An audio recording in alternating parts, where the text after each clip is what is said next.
Hello. I used a blue shell to secure my victory, but stuff still happened. So what's up? Europe.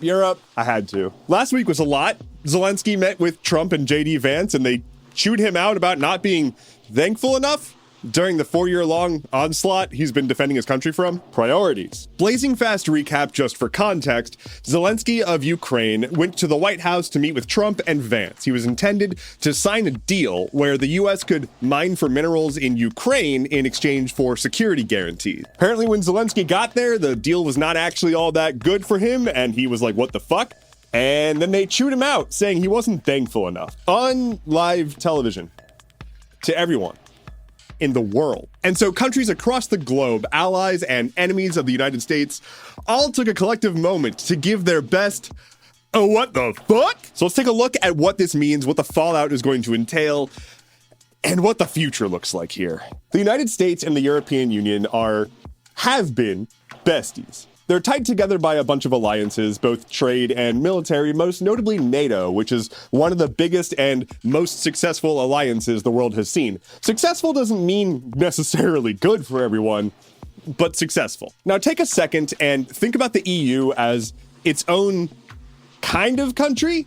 Like, it's a union, it's a bloc, right? It's difficult to kind of compare one to one, but if you think about the United States as a bloc of 50 small countries, the EU's similar. And so these two groups of a ton of people were like, hey, let's just go ahead and vibe. But Trump has long been anti-NATO, and there's various reasons to be anti-NATO, and he doesn't probably have one, aside from he hates NATO because he's been told to. And so this isn't unexpected. Trump has been trying to get rid of NATO since his first term, but this is a massive escalation. What we're looking at now is leaders from the EU are making moves. They're positioning themselves to not have to have a dependency on the United States. From a security and trade standpoint, they are trying to find a new path forward, a future for Europe that does not depend on American alliances. Is that a bad thing? No, not objectively, no. It would be better if the US was partnering with their allies to bring prosperity and safety to the people who live in those countries. That'd be nice. But if the US is gonna shit the bed, it's nice to see the EU taking steps proactively to prepare for what's next. The EU does like a popcorn method for determining who the true leader of the alliance is at any given moment, and it currently lands in Poland. Their prime minister, Donald Tusk, that's hilarious. Anyway, he already said they're going to be taking steps to insulate themselves from the fluctuations of American politics. One of our strongest, longest, and most successful alliances is breaking apart because we are too volatile of a country. They look at our current leadership and they see that Donald Trump has previously stated that the EU was explicitly created to, quote, screw the US. He's also threatening them with tariffs, just like he threatened Mexico and Canada with tariffs that are now retaliating those tariffs. And the EU also said they would retaliate with more tariffs. And again, they're all like, hey, we're allies. What are you doing? An actual negotiation with an allied country shouldn't be taking place on Twitter, where everyone who wants to benefit from that chaos can benefit. But that's kind of seemingly the point. So let's zoom out. Let's look at a map, right? Here's a map of the world. We're gonna picture it. If you look at that map of Earth, beautiful. You'll notice that there's a handful of big blobs, and we're gonna focus on 3 of the biggest blobs: the United States, Russia, and China. Yeah, obviously there's some other big blobs. Let's focus on those 3 because they're global superpowers. The US is seemingly siding with Russia in the Ukraine-Russia war. Russia invaded Ukraine through their sovereign borders, and Ukraine has been defending for 4 years. If Ukraine stops fighting, they cease to exist. If Russia stops fighting, they just life goes on. But Trump has said that Zelensky doesn't want peace and is also considering a deal proposed by Putin to give the US mineral rights to mine on the annexed land of Ukraine if they side with Russia. So the deal with our ally to mine their minerals in exchange for bombs, I don't like that to begin with, is now trashed, and instead will mine for minerals in annexed land from our allies in exchange for supporting our adversary, which makes just total sense. So given that there seems to be a US-Russia alliance forming, that kind of leaves one major blob from that map left. and that's China. The EU wants to insulate from American political fluctuations. China is an economic powerhouse as well as a militaristic one. They are also deeply involved in geopolitical negotiations and are generally stable compared to the US. The unbridled hatred for China is pretty unique to the US. Other countries have their own opinions that aren't super great about China, but the China, that's mostly just us. And so if you are a group of nations looking to find stability and your previous biggest ally is going crazy, but there's this other group over here that like you work with currently, but they're not your number one guy, you might want to find a new number one guy. Now, the only real winner here is China. American citizens are going to lose on this. EU citizens are going to lose on this. Ukraine is going to lose on this. Hell, Russia kind of wins a little bit, but not really. They're not doing great from this war either. This is just beyond the wrong time to isolate from the world and piss off all of our allies. But that's exactly what's happening. This is going to cause prices to skyrocket, markets to drop, and general stability to evaporate. For America, EU is just going to shift their suppliers. And China's going to be happy about it. One final note on this. I previously talked about a poll that showed that the average American thinks that we spend about 33% of our annual government budget on foreign aid. And that is a big reason why people are like, we need to pull back. We need to break these alliances. They are pillaging us. But the reality is that we actually spend about 1% of our annual budget on foreign aid. And new polling shows that a staggering 89% of Americans, including 84% of Republicans, agree that 1% of our budget is a reasonable amount to spend on foreign aid. Guess what? That's the number already. Wow.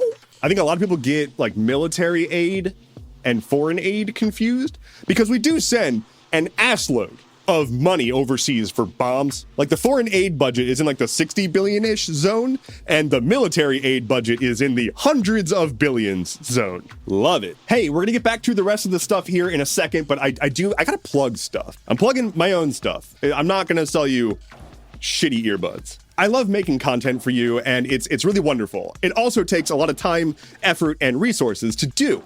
If you want to support my work, a great way to help would be to share this around to anyone that you might think would enjoy this. And another way to support me would be to head to patreon.com/Endeavorance, and you can check out all the tiers that are available there, starting at $3 a month. Every tier gets access to everything, so you don't have to worry about not being able to see something because you're not paying enough. You can also go right to skh.news and sign up for the newsletter. You can join for free to just get the newsletter, or you can support me with $5 or $10 a month. Anything and everything helps a ton and is deeply, deeply appreciated. Back to stuff. Gaming! All right, funny card game where number goes up. If you haven't played Balatro, however it's pronounced, I've actually read that it's pronounced however you want to pronounce it.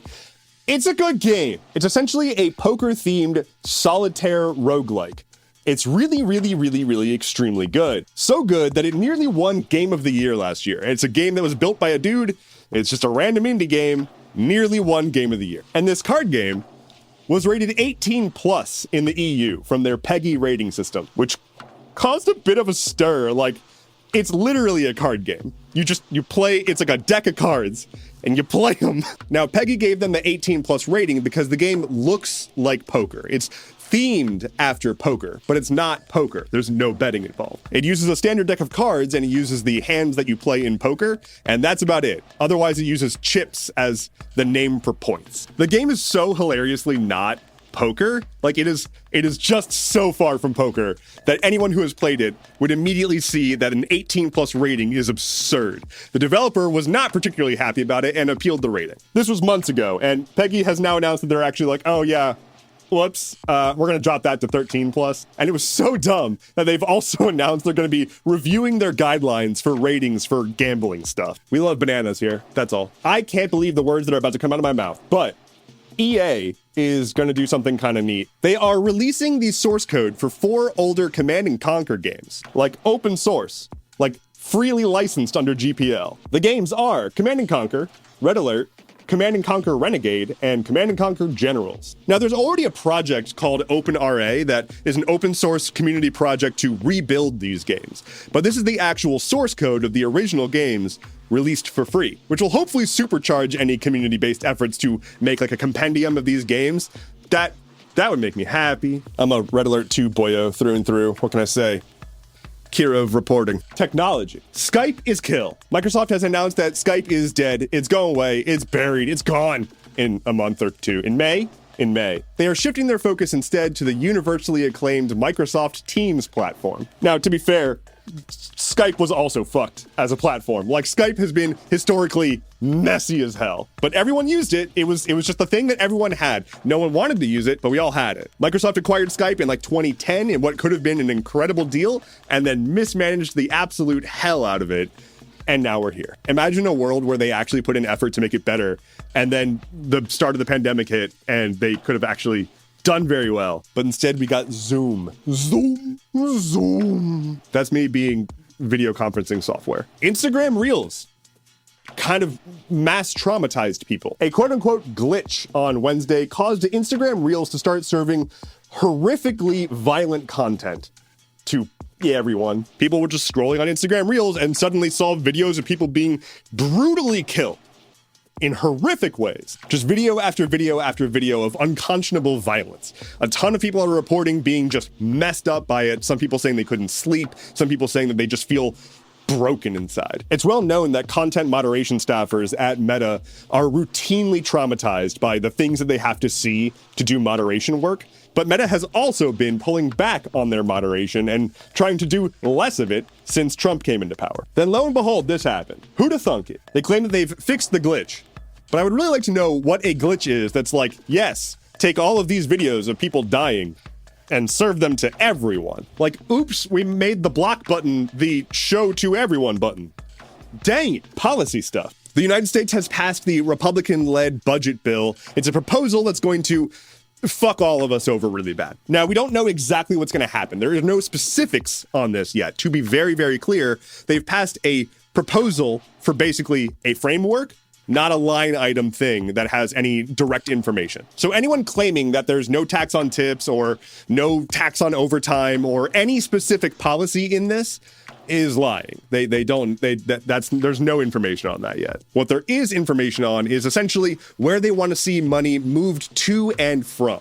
And we know that they want to move a ton of money away from Medicare and Social Security and Medicaid. They've listed that as a place to move money away from. Or rather, they're targeting the type of money in the government that goes towards those services, and they want to cut an amount from that budget that would necessitate cuts to Medicaid, Medicare, Social Security. It's complicated, but hey, it's not like someone just has a spreadsheet and they're twiddling some numbers. Like, it's a whole thing. Medicaid is a healthcare program to help cover people who are impoverished or at risk and need healthcare coverage. There's a lot of vulnerable people who depend on Medicaid, and they want to cut that. But they don't seem to want to cut the military budget, which, interestingly, Medicaid costs hundreds of billions of dollars less per year than the military budget. But according to Republicans, Medicaid is unsustainable. You know, keeping our citizens alive. We can't be wasting money on stuff like that. All right, this is less policy and more what's going on here. If you are not paying attention to the depths of the MAGA world, I'm jealous of you, and keep doing that. But they are still obsessed with the whole Jeffrey Epstein situation. And specifically, they are obsessed with the release of, quote, the Epstein documents. They basically believe that there is a document that can be released that just says, like, Hillary Clinton eats babies, confirmed. Like, that is almost literally what they're looking for. If you remember the whole Pizzagate thing, and they quite literally believe that Democrats are eating babies to, like, gain immortality or something like that. It's bazonkers. But they want the Epstein documents because it's a piece of their giant conspiracy puzzle. And Attorney General Pam Bondi was like, yeah, I'm going to release those Epstein documents. So people got all excited, and they actually called up a bunch of right-wing influencers to the White House to give them binders as props that were labeled with big, bold letters that said the Epstein files. They were waving them around like, haha, we got them. The Democrats are in for it now. And then the timeline to release the documents came to it, and they didn't get released. And then they eventually did get released. And it was just a bunch of redacted documents that were already released before. There was like one new thing that kind of had some stuff in it, but no. They are almost definitely running into the problem that Donald Trump is heavily implicated with all the Jeffrey Epstein stuff. They're not about to just screw over their guy. So while absolutely Bill Clinton should be investigated, and anyone who is doing stuff with Jeffrey Epstein, like Elon Musk and Donald Trump, should all be investigated. Do we think that's going to happen? Can I get a show of hands? So that's fun. They're having a time over there, and there's a whole bunch of infighting happening now because of it, because they're like, oh, you betrayed us. Oh, no, they're working on it. Oh, no, my conspiracy must have this set of parameters. Otherwise, my life is a lie, and I can't deal with that fact. So, lightning round. Some guy tried to smuggle drugs onto an airplane under his toupee. Must have not been a pretty convincing toupee. Speaking of airplanes, an Australian couple was on a Qatar Airlines flight when the staff put a dead person in the seat next to them. Apparently a woman died on the flight in the aisle next to them, and the staff couldn't move her. And they were just like, hey, can y'all scoot over one seat? And the couple was like, sure. The staff then put the dead body in the seat that they scooted from. Yep. They're doing a fire festival too, for some god-awful reason. Money. A man was killed by a booby trap set up in a house owned by his family, but it was vacant. He opened the door and was shot with a rigged shotgun. And died. The cops, being the cops, pointed to the situation and said, see, this is why it's so dangerous to be a cop.